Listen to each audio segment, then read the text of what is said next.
oja fire young prophet a wono so wo bo adwuma pa ye kase prophet ni prophet ni bi ekanja na se dito wu ye no ye be kase so ehye oba di fon de wo mo do so ehye ho bia wono so wo ma prophecy akese ni ye besisie ni ade emre bi kura wo ma prophecy e fa na na mama bra ho a e fa na na ma accident bi ho a wo sisa nka na na ma frɛ na mmɔ mpa ya mana anka sa accident ni de be ba pa anka nye sampa bona nka sabre na na mama bra anka ye bubu ani krepo e wo dem ne so enam ne mpa e bonti na na ma ase esan no ameto no ye Ghana for e bobo ye Ivory Coast Afcon a ye nyina ye de enwu agima Ghana de e bobo a no obi ani age ye bobi na ye prophet ye Ghana for emfa bibi papa bia emfi football ni mu emre ye nti eye enidaso a ye nyama Ghana for footballers no ye yi ni a prophecy no na do so pa na wonya prophecy say ye Ghana footballer Kudus wo ginani e wo park so wo we popcorn e wo park so enti ye yi nani ye yi ni friends because won fa bibia ma emre ye bibia no Ghana for be lusu ni anu ode ye boboy ba ku mienu ana Ghana for ye wura nkonimdie mu a ye kasa na sa ye pa de ye prophet oja fire nkrofo edosopo nupa me pa cho granting interview efi Kofi TV no obisa no se nti esi ano wo hwe sene ekona nkonimdie no stu ye be dia osi dabi se si Ghana for didi na tema masebe ebi akoka ne maame a wote ba bia ne maame ni mu hwe no Ghana for didi atema ama ebi akoka ne maame se si ade bufuo de abapa papa se Ghana for nkonimdie pa de tintontan ye nsanka bida ye de ayrobo pa na bebe fi ye ntie eye fire oja emra sesia. No, that one there who say a lie. Yes, everybody sees it. Yes, a lie. Next match, Mesamba, Nababeka. There is one key thing. Suleimana Ayuba Kaime. Osimenka was a Kudus. Share 2 goals. That's it. Yes. Also, Ghana for money to a can say the day Jordan Ayuso. Yeah. This year, a year, Kudus see back match in ma. And ne emboa because we saw popcorn our park and so na popcorn you know yeah dey me hu ye no no or me hu saw popcorn park na park so ye popcorn now me carry me say me bomb paya ma no but I no mo kate baby in all no Ghana wini ana nti omum na me share asale no dey me kan ye ni na asi ti Ghana wini nti no Ghana wini ye draw na yabo good nti ye nhwe de to aso nti hu de maka na wa be hu say e say ni say but mo katoma kati baby kitiwa bi no omo de no ato na ka se Kudus enya ni day but enya Kudus anke aso ehye yes enya ni day but some catch us empire boko so die fa flow ono kula echa so ofrem no odanya nkopon ase yes DFA president no wakasa wabom paye wo phone so ama no this sign as he say onyankopon ni pa bi kasa de ogimi di nimini de onyimi ni no on now de metumi na fam bi ameyare no Osha match we ya ube say Ghana say na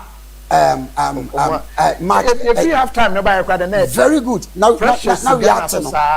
now we are say and Osha last minute broken heart nka last minute ka bibi bonisi nyankopon pe and the baby enti the ojimi di awo ye nyankopon nipa and our kwasori bia be say this prophet is a genuine man of God black of him in chantro me mama Jewisika me mama Josh me de nyame aye mi me pe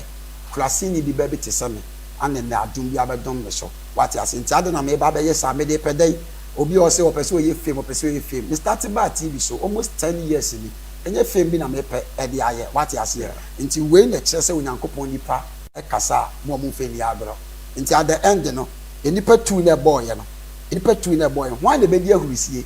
onim se eyi ni so me kasa me hu se Ghana shego pa by the end omo ehye omo promuka na edi ahurusie and the Egypt be di ahurusie na Ghana mo makoye mote I'm a prophet of God di mi atem jeje me kaseti ame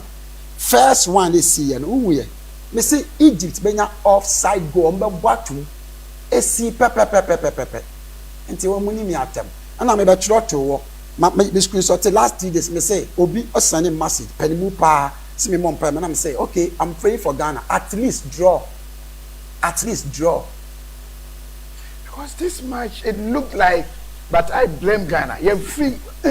half time and you blame Ghana it's a prophecy I happy with soon So you don't have to blame Ghana for. The ball coach ni president, GFA president, so be enko this thing has happened already. Rakofi, ade bi esi hu na money no esi wo sunsun menim se nne enkofo be keka de omo pa bia but obia be hu say I'm a prophet of God. Ye nyankopon nipa from so bata nipa ho obetumi adidi mi atomaka bibia but enya no na me imagine ho but me nyame nipa what dey say one we sign kakra che say this is truly man of God. Was your friend Monday born Baruso? Rakofi, please ask Prophet Fire for me whether Ghana is qualifying for the next stage or not, because he sees everything. Also, next stage, you better qualify. Ghana be fie. Omashe Ghana for crash ne prophet no ma abufu. Omashe be abufu. So wo ya eba edidi atema eba enye easy. Ya ye me maame. Na se me wo mpaye bi kra de boma oman Ghana moye mesi asemi ntimi mbo enyem na me kohu yo me nso ma se bibi me yi nkyere me ade na yi akyere me. I'm a prophet of God. Every suffer be or shame obedi na tembia ya jealous oni aso wonte black of me nwosra abo nipa bebele nya Ghana all over the world. Me nwosra abo nipa bebele me first program me koye ye wo UK. First program you be the host to me o me na me host to me program o UK. E ho ni na boma. This thing can happen and see testimony upon testimony because one character so much you myself at least they can in it has happened. The only one that reading through the comments, you know, I am for challenge match here in a say Kudus or popcorn. Our park so okay. Unsa me catch us say me who Kudus or popcorn na your mom paye. If you usher born the crana the goal created by the DIU or jebo na pe ana obi beje no attacking the call no shani na Kudus na se but ye bomb paye record him no mu twa mo nkate ni na o mo nkate na yen hwe se Kudus beje ni mo nyama yen hwe se next match beba we see wait and see ana me hu se omare or popcorn park so no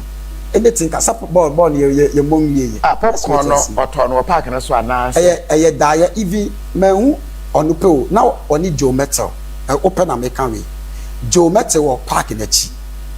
musician yes ana oni ni communicate ti da no oni ni communicate revelation no me swam in same Bible black of say me bomb team na aka onyame ntwia meka I will never do that online what you say oni ni communicate or park in the chi ana all we are any say enti me hwe ball no e woda ana Ghana fo na ato mo nsa say hwede oye or park in so as a prophet I have to say it. The men who know. Ekwe ntwa na mbeso mo makram.